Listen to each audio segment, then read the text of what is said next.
भारत के सभी राज्यों की खबर SNS न्यूज चैनल पर, खबर जो आपको रखे सबसे आगे। जबलपुर की पाटन तहसील के प्रसिद्ध तीर्थ पवई धाम में पवई सरकार श्री हनुमान जी की प्रेरणा एवं कृपा से उनके ही सानिध्य में श्री शिव समाराधन महायज्ञ का अनुष्ठान 1 मई से 7 मई 2025 तक किया जा रहा है।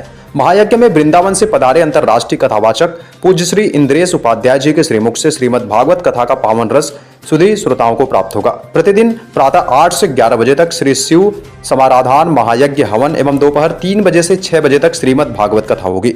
स्वामी महेंद्रानंद महाराज ने बताया कि मां नर्मदा प्रदूषण मुक्ति आंदोलन के चतुर्थ अधिवेशन के संदर्भ में श्री शिव समाराधन महायज्ञ का आयोजन कराया जा रहा है। महायज्ञ का उद्देश्य मां नर्मदा को प्रदूषण से बचाना है। इसके लिए जन जागरण किया जाएगा, जिसमें मध्य प्रदेश शासन के मुख्यमंत्री डॉक्टर पूरी आयोजन समिति लगातार तैयारी कर रही है और हमारे जो परम पूज्य इंद्रेश जी महाराज जी हैं, अंतर्राष्ट्रीय कथावाचक हैं, उनके मुखारबिंद से 1 मई से 7 मई का यह दिव्य और भव्य आयोजन होगा।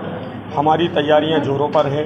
हमने यातायात की व्यवस्था, पंडाल की व्यवस्था, भंडारे की व्यवस्था, एक एक बिंदु पर हम चिंता कर रहे हैं कि जो भी भक्त प्रेमी वहां पर पहुंचे उनकी व्यवस्था उनके हिसाब से हो। हम सबका यही प्रयास है। लगभग कितनी पब्लिक का हमारा लगभग अनुमान प्रत्येक दिन जो प्रथम दिवस रहेगा, हमें ऐसा लगता है कि 20,000 की पब्लिक प्रथम दिवस से रहेगी। वो लगातार लाखों की संख्या में पहुंचेगी।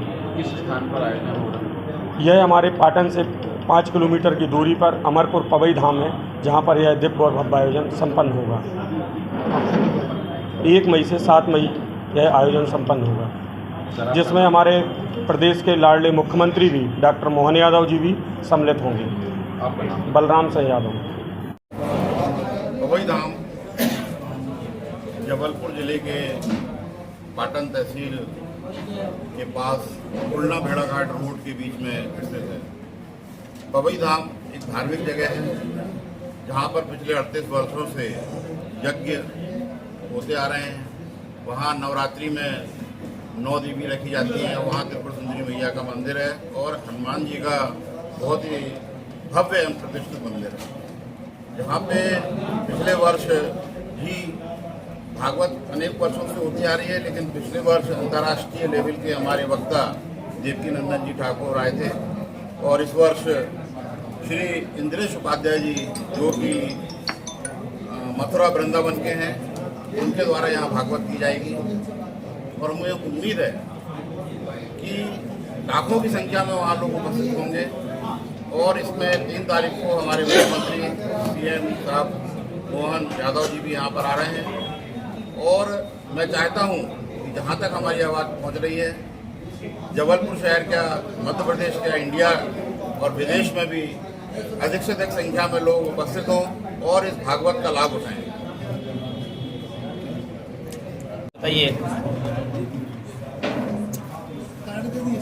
जय श्री कृष्णा। आप सब लोग को विदित है 1 मई से 7 मई तक परम पूज्य हमारे पिताजी स्वामी महेंद्रानंद जी महाराज जी के संरक्षकत्व में और श्री बलराम यादव जी और आप तमाम समिति के सदस्यों के संरक्षण में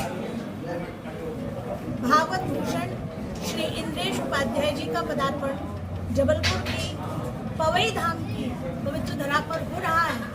भागवत के संदर्भ में कहा भी जाता है, श्रीमद् भागवती वार्ता सुराणाम अपि दुर्लभा। जो देव दुर्लभ है वो श्रीमद् भागवत कथा भागवत शुक कहे जाने वाले इंद्रेश उपाध्याय जी के माध्यम से कही जा रही है।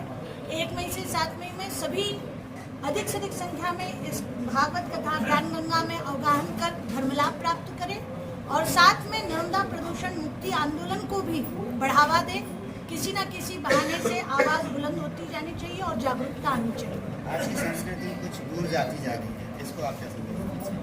देखिए, एक तरफ यदि हम देखें तो आज के युवा या बाल जन आधुनिकता से प्रभावित होकर के धीरे धीरे पिछड़ भी रहे हैं, धर्म से विमुख हो रहे हैं। पर दूसरी तरफ इस समय भागवत कथाकार कहें या धर्म भक्ति के प्रचार प्रसारक कहें, एक तरफ से वो धारा लेकर आ रहे हैं ताकि फिर से लोग धर्म की तरफ अपना रुझान लें।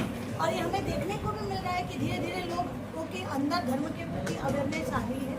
वैदिक सनातन धर्म को लेकर के अभी लोग ज़्यादा अच्छे से सोचने लगे और इस संदर्भ में हमारे संत महात्मा शुरू से प्रयास करते आ रहे हैं, अभी भी प्रयास जारी है।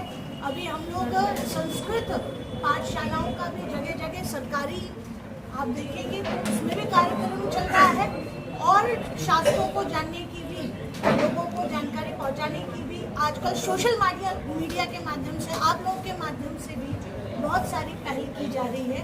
तो बच्चे भी जागरूक होंगे, युवा भी जागरूक होंगे, हम भी प्रयास करते हैं, आप भी प्रयासरत रहिए।